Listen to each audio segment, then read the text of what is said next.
A Study in Magic by Books of Change. Chapter 61.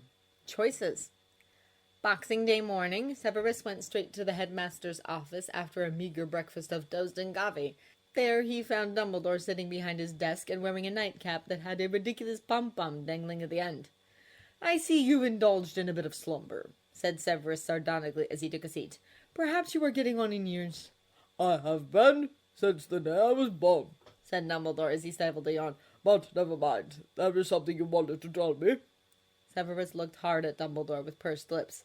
Then he looked up at the ceiling. It was far more difficult than he expected, the relaying of a vitally important piece of information he'd kept to himself for over a month.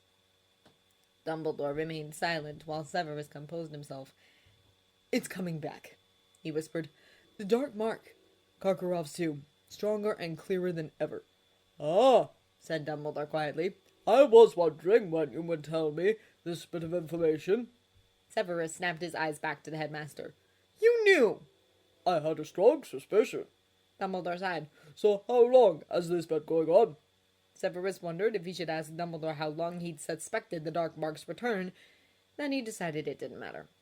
"I first mistook it for a stubborn bruise, but then it took a distinct form 2 days before the first task of the tournament." "And it has steadily grown clearer since?" "Yes." Dumbledore hummed thoughtfully. For a while neither of them spoke. "I suppose you want to know what I know," said Dumbledore. "I must," said Severus harshly. "The Dark Lord may return. Karkaroff plans to flee if the mark burns." "And are you tempted to join him?" Severus froze for a second. He didn't expect the question, to be honest, but the answer for it he already had. "No," he said. "I am not such a coward."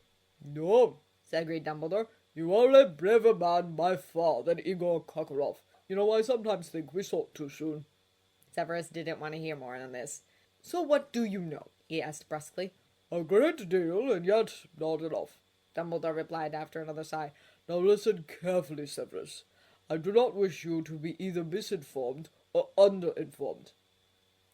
Dumbledore then told Severus a lengthy summary. A wizard who once served in the Muggle armed forces and had worked for an infamous consulting criminal, the late Jim Moriarty, was now working for the Dark Lord, but he was not the main agent leading the efforts for his return. The agent was likely an old Death Eater, one who may have participated in an early resurrection attempt. The agent successfully infiltrated the Ministry and the Triwizard Tournament, and was attempting to kidnap Harry Potter, who else, because the boy was somehow vital to the Dark Lord's return. The agent was using the Imperious Curse and the Polyjuice Potion to replace one of the Ministry employees. Various attempts had been made to uncover the agent, but so far the agent eluded capture. "Why haven't you told me these things earlier?" Severus practically shouted when Dumbledore finished speaking. "Oh, Severus, would you have listened?" said Dumbledore chidingly. "You have exploded at any no mention of Sherlock Holmes these last 3 months, and he features in every point of the narrative." "You're slavishly reliant on that man," snapped Severus. "Just because he was right a few times before doesn't mean he's right this time." "Is this an objection made without any prior comment to reject them?" asked Dumbledore, eyebrow raised. "You presume that I'm fault-finding," Severus snarled. "Perhaps I have reason to have a different list of suspects, since I am, unlike Holmes, actually in the magic world, and have personal experience dealing with the Dark Lord." "Who do you suspect, then?" asked Dumbledore calmly. "Rita Skeeter," Severus spat. "You've read her recent articles, have you not?" "I have. What is it about them that roused your suspicion?" "You've banned the woman from entering Hogwarts, and yet she was able to access the school enough to write those florid articles on Potter," said Severus. "Some of the details were the sort that require personal eyewitness. Recall how she waxed eloquent on how well he plays the violin." Skeeter had made good on her promise to write more on The Secret Life of Harry Potter. Ha! As expected, one had to have a heart of stone to not laugh at the melodramatic reporting on Potter's tragic life. Ha! Again. But once you disregarded the purple prose, the articles had startlingly accurate details on Potter's daily routine. Some of the facts one may possibly glean from the other students, but the details about his music lessons were something only Miss Shin would know, and she would never divulge the information to a reporter, least of all Skeeter. "Just because Miss Skeeter had gained access to Hogwarts doesn't mean she is working for Lord Voldemort," said Dumbledore calmly. After all, she is quite resourceful and tenacious where her reporting is concerned, and her usual modus operandi is working alone unless she needs a photographer. She may not know she's working for him, Severus argued. She is determined to write about Potter, and as you've said, she is the type that will not let something trivial like a band stop her. All the Dark Lord has to do is let her do what she wants and use her access when the time is right. It's possible, said Dumbledore, nodding. However, if Miss Skeeter is the unwitting agent, how did Voldemort know to use her?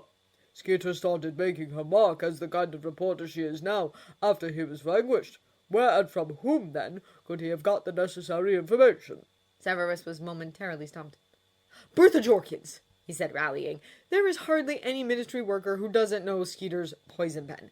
Skeeter also reported her disappearance in August. The article said Jorkins left to visit her second cousin in Albania and never came back. And Albania is, incidentally, the last place Lord Voldemort is known to have been, said Dumbledore. Exactly.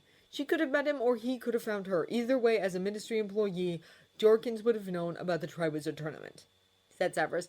It wouldn't have taken much to get her to talk, either. She was a pathological gossip when she was a student, and I don't think she's changed much since. No doubt the Dark Lord disposed of her once he gained all the information he could gain from her. Afterwards, it is only natural for the Dark Lord to check the news to see if the world at large noticed Bertha is missing. He would have learned Skeeter's name and reputation from the article. Again, very possible, said Dumbledore, smiling a little. I thought of the possibility myself, so I relayed a few memories of Bertha, as I remembered her as a student to Sherlock. He concluded after viewing them that she is the type to divulge the news of the tournament easily. However, he and I are in agreement that this does not mean she was the one who told Voldemort about the tournament. Severus frowned. What do you mean? Bertha, according to Bagman, has a memory like a leaky cauldron, Dumbledore explained. This is not at all like the student I remember. She wasn't very prudent, perhaps, but there was nothing wrong with her memory. Exactly how is one to explain this change, I do not know, but it does strongly suggest we cannot draw inferences based on our old memory of Bertha. There was also a timing issue. Pettigrew escaped last year in December with the help of an unknown assailant who attacked Bartemius Crouch. Bertha travelled to Albania this year in July. If, indeed, Lord Voldemort learned about the Triwizard Tournament through Bertha, why did he remain in Albania for so long? Could he not have travelled back to the UK long before that? Why would he not stay? Severus scoffed. Pettigrew is a wanted man. Rather than travel with him, and he would have to, the Dark Lord may have chosen to lie low in Albania until the manhunt for Pettigrew cooled down. But would he wait for 6 months? Asked Dumbledore. Also, Pettigrew wasn't the only person who would have sought Voldemort out. In fact, the unknown assailant was likely zealous to find him. Would not Voldemort rely on this person rather than Peter? He is far more loyal, and the Ministry still doesn't know who he or she is. Severus was at loss to explain that. But this explanation is better than the one Holmes is expounding, said Severus stubbornly. The purported connection between the agent and Barty Crouch is based more on conjecture than reasoning. Does he even have a viable suspect? None of the players convicted of trying to revive the Dark Lord previously are capable of carrying out the scheme. The Lestranges are still in Azkaban, and Barty Crouch Jr., as you well know, is dead. Sherlock and Harry acknowledge the difficulties, said Dumbledore calmly. That's why they are perusing new and rather intriguing venue of evidence. Severus was curious despite himself. And they are? Have you, said Dumbledore, leaning toward his desk and mustache quivering, heard of the term DNA? No. It's a molecule that encodes the instructions on how a living organism work, form, and function, said Dumbledore. In simple layman terms, our bodies know how to make blue eyes, black hair, and so on, because the instructions on how to make them are in the DNA. It is also the means by which we leave our unique traits to our descendants. The headmaster suddenly smiled as though in remembrance. In the history of scientific discovery, it's a very recent one. I still remember the excitement over the discovery of the double helix structure of the DNA after James Watson and Francis Crick published their findings in 1953. Such is the advantage of reading Muggle newspapers. Interesting. But why exactly is DNA significant to our current case? Interrupted Severus. The DNA profile of each individual is unique, Dumbledore explained. The exception is identical twins, but I doubt the agent is part of one, considering how old he or she is. Anyway, the Muggle law enforcement uses the DNA in blood, semen, saliva, and hair found in crime scenes to identify a matching DNA of an individual, such as the perpetrator. Muggles also use DNA to establish the blood relationship between different individuals. Severus started to vaguely see the significance of this. More likely than not, Lord Voldemort's current agent would have strong blood ties to some of the oldest wizarding families. Dumbledore continued. The people who are directly related to these families are quite small in number, thanks to the tradition of purebloods marrying fellow purebloods to maintain the so-called purity of blood. Also, as the headmaster of Hogwarts, I have intimate knowledge of the family structure of the last 4 generations of purebloods. Find which family the agent is most closely related to, and we can find who the agent is. But you need a sample of the agent's DNA in order to establish a blood tie, said Severus. How are you to obtain that if you don't know who the agent is pretending to be? Also, didn't you say the agent may be using Polyjuice Potion? The potion turns you into a different person at the deepest physical level possible. Wouldn't the DNA change also? I'm glad you asked me that, said Dumbledore, his eyes twinkling. To answer your first objection, you must realize who the agent would want to replace are few. Also, when and how long the agent can use Polyjuice Potion is limited to the amount of potion he or she can brew. There is also the question of where it is appropriate to use the potion. Severus thought about it for a moment. You need at least a mouthful of Polyjuice every hour to maintain the transformation, he said. That means you would need a cauldron's worth to stay transformed for a day. The ingredients are expensive and strictly regulated. The brewing period is a month long, and any contamination can result in hideous transformations that can take weeks to correct. Even if you correctly brew the potion, you need to accurately imitate the person you are replacing until it doesn't matter anymore. Thus, practically speaking, it's not a method one uses for an extended period of time. No, that's why Sherlock and I have concluded the agent is likely using the Imperius to maintain his or her cover on the day-to-day basis, and is using the Polyjuice Potion for operations that require a personal touch, namely the actual kidnapping of Harry. And you are certain the agent is merely trying to kidnap Potter, not do away with him? Yes, said Dumbledore firmly. At the first task, the agent turned Harry's ministry-issued badge into a portkey. Fortunately, Harry removed the badge before it activated. Severus felt cold. So was by pure dumb luck the plan was foiled. I wouldn't go that far, said Dumbledore. There was a certain sense of hastiness, bordering on carelessness, in turning the badge into a portkey. After all, it's not that hard to imagine a badge hanging on one's neck to become for someone flying on a broom. It is as though the agent was too zealous to get the task done. If I were to guess, I think the agent feels threatened by the military wizard who once worked for Jim Moriarty. That's pure speculation, Severus sneered. Now I suppose you've collected multiple DNA samples of all the people who might have been replaced in different settings and times. Yes, said Dumbledore. I've also taken the liberty of obtaining hair samples of people closely related to known Death Eaters. Detective Chief Inspector Lestrade has incidentally told me he does not wish to ponder the depths of illegality of what we are doing. He is involved, said Severus, frowning. Mr. Lestrade is very much aware his half-brothers Rodolphus and Rabastan will strongly object to his existence, said Dumbledore. Then there is his functionally Muggle family to consider. Severus tried to keep his face straight as he imagined Bellatrix Lestrange's reaction to learning about Mr. Lestrade. Oh, to be a bat on the ceiling when it happened. Thus he is eager to lend a helping hand, said Dumbledore, mustache quivering. Who else is aware of the situation? Asked Severus. Sirius and Remus, of course, Dumbledore answered. There are also Mr. Lestrange's in-laws. Severus wet his lips as he remembered who Mr. Lestrade had for an in-law. So he's helping us this time. He promised his full support. What brought the change of heart? His heart has not changed, said Dumbledore solemnly. He is, however, far more informed. Severus frowned again. I don't follow you. It may come to you as a surprise, Severus, but there was a time when old men such as he and I were young and frankly didn't know any better, said Dumbledore, smiling sadly. June Who also had the disadvantage of being foreign. I don't think wizards and witches born and raised in Europe and America understand how unusual our world is. Junho lived without the concept of a separate magic world for most of his life. Even to this day, his native country does not separate magic and muggle, and the magic people dwell among the ordinary people.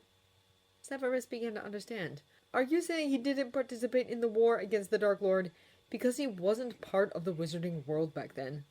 Correct, Said Dumbledore. he knew we existed, and was rather surprised at our sheer numbers, but since the way we practiced magic was at odds with his way, he kept himself as hidden as possible to avoid conflict. We never would have heard of him, I am sure, if his wife was never kidnapped. 1962, Severus breathed. The one and only, Said Dumbledore softly. I never had the privilege of meeting his first wife, Huang Yue Ying, Severus, but all accounts point to her being a lively person who was eager to learn and make new friends. My guess is she astonished our kind with her unusual way of magic, and the news of her existence eventually reached Lord Voldemort. He paused. The first time I met Junho was after the incident, his first direct encounter with our kind being, as it were, I was unsurprised when he declared he wanted nothing to do with us. I managed to keep an open channel by offering to teach him our way of magic, so that he would know what to expect from then on. So the distance education wasn't his idea, it was yours, said Severus. I also thought he developed the magic removal curse when he worked at the Ministry, so it actually predates even his Hogwarts education. Yes, to both questions, Dumbledore replied. I learned after he finished his first year of independent study that he was hailed a prodigy in his motherland. Of course, by then I could draw the inference without any assistance. Severus nodded slowly.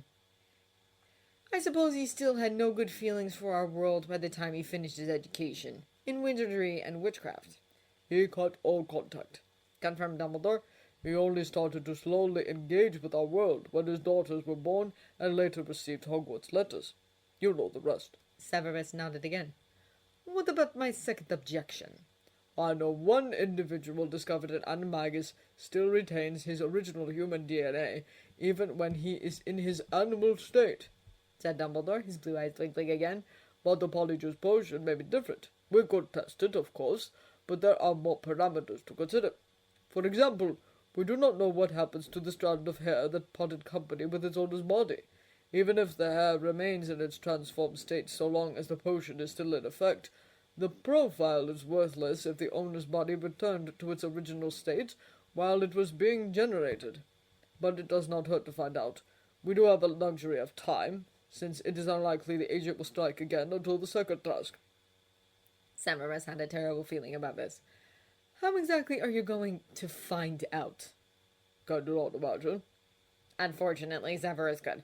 No! I refuse. Do you think about like Sherlock Holmes? When let your lack of cooperation stop him from discovering the truth? Asked Dumbledore mildly. Also think of what he would do as alternatives. The alternative made Severus's blood run cold. You're out of your mind if you allow it, he bellowed. Regardless of my permission or how exactly Sherlock decides to perform the experiment, Harry will get involved. Dumbledore pointed out. I hate you, Severus didn't say as he quietly fumed. You need to work with him, Severus, Said Dumbledore solemnly. Show the unthinkable happen. You will not be able to hide the fallout. Not this time. Not when almost every muggle in the UK is equipped with a smartphone and camera that lets them record and post videos on the internet in a matter of minutes. We need muggle cooperation, and Sherlock Holmes is, strangely enough, the best person who can help us. Also, like it or not, he is Harry's father.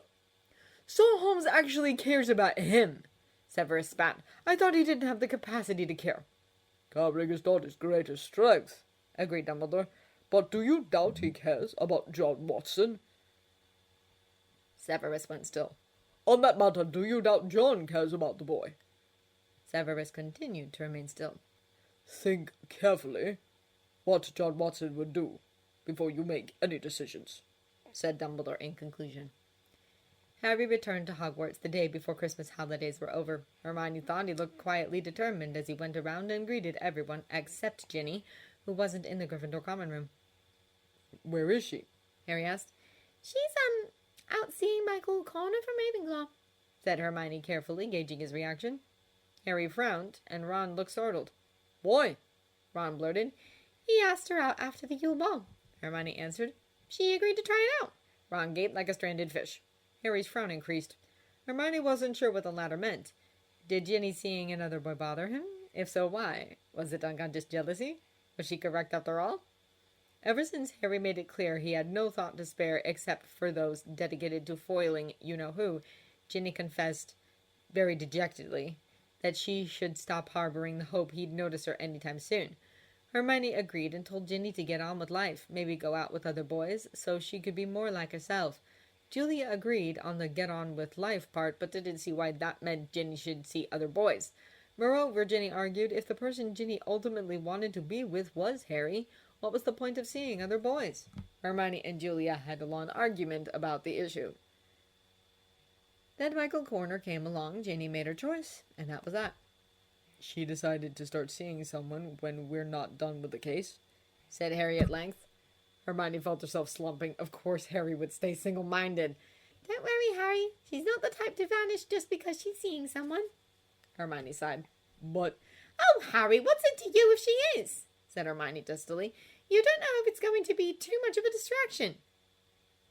Besides, she's free to see who she wants. It's not like you were seeing her, is it? Harry scowled. Fine, whatever, he said, turning away.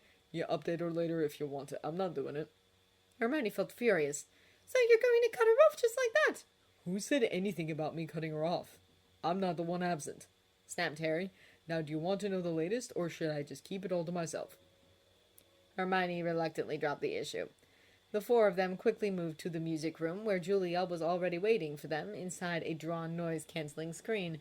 Harry seemed to notice the strange awkward air between her and Ron, which had been hovering between the two since the Yule Ball, but didn't comment on it. I'll show you my memory of what Sherlock told me. Harry started as he dug out his memory harvesting charm from his inner jacket pocket. Maybe it is best Ginny isn't here. We can't tell her anything about the memory harvesting spell after all. Oh, and before we watch, you should have this. Harry handed out to everyone a paper charm. All of them had elaborate Chinese calligraphy written in rusty brown ink. Hermione suppressed a shiver as she wondered if they were all written in blood. What is this? Asked Ron. Something that stops people from eavesdropping into your brain, Harry explained. It's just a precaution, he added when Neville and Ron sputtered. Not many wizards and witches are capable of doing it, and eye contact is crucial in order to do it, but you never know. Once everyone got a paper charm that blocked mind intrusion, Harry placed his memory harvesting paper charm on his phone. Immediately, the holographic image of Sherlock sitting on a leather upholstered chair with his knees drawn to his chest and his hands clasped together under his chin projected out from the phone. You recall there was evidence that the agent was present at the first task, but the map appeared not to reveal his name, said the holographic Sherlock. That in itself is an important clue. How? Said Hermione, Ron, and Neville all at once, though there was no way the holographic Sherlock could hear them. How can you have the appearance of a different person and avoid the detection of a map that reveals your true name? Sherlock went on. All three drew a blank for several seconds. Harry looked at them with a grim smile on his lips. Replace a person who has the same name as you, he answered in sync with the memory Sherlock. Hermione's eyes went wide. Oh! She started as everything slowly came together, but then not quite. Remember, Sherlock intoned, that 4 people were convicted of trying to resurrect Elvie shortly after his fall. The Lestrange brothers, the elder Lestrange's wife, and Bartemius Crouch's son. This son, incidentally, shares the same name as his father, Bartemius Crouch, Jr. Now Julia, Ron, and Neville's jaws were hanging open. And Barney Crouch is one of the people we think the agent replaced, Neville squeaked. He also sacked Winky, said Ron in rush. What if the second person in his house at Christmas was his son? What if it was Winky's job to take care of his son and keep him hidden? What if this son was right there to listen when Grandmaster Shin told Crouch about Pettigrew? Then of course Crouch would sack her, said Julia breathlessly. She failed to do her job. But why would the son be in his house? Sputtered Hermione.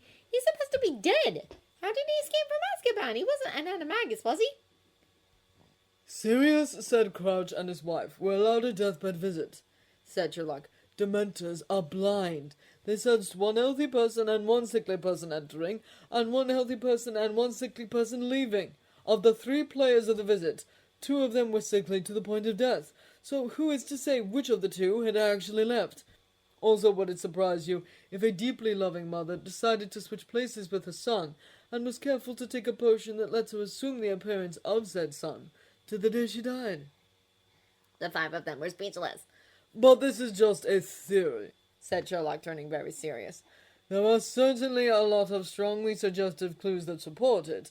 Besides all that we know so far, Ellen has told me that she overheard Winky teaching Treble that a house elf must always keep her master's secrets. Ellen had the foresight to ask her further questions about it, and Winky confirmed that she had been entrusted with her master's deepest secret, singular, which of course she could not reveal. That the secret is Crouch smuggling his son out of prison is an attractive idea, but it is not a necessary inference. Crouch doesn't seem the type to do such extrajudicial acts, even for the sake of his dying wife, but one never knows. In short, we still do not have clinching evidence. The 5 of them nodded. So, we are back where I've left you, said Sherlock, looking stern.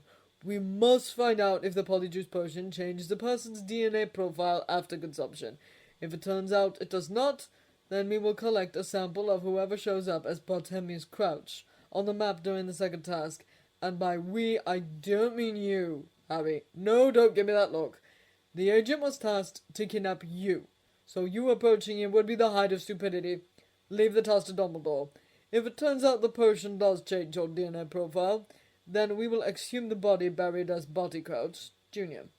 Either way, believe you me, if you try to approach the agent, I will have your hide. Harry turned off his phone. That was Sherlock's Christmas present for me, Harry said. Usually he keeps the solution to himself to the very end, and he didn't have to tell me all this, but... He told you anyway, since you needed to know, said Hermione quietly.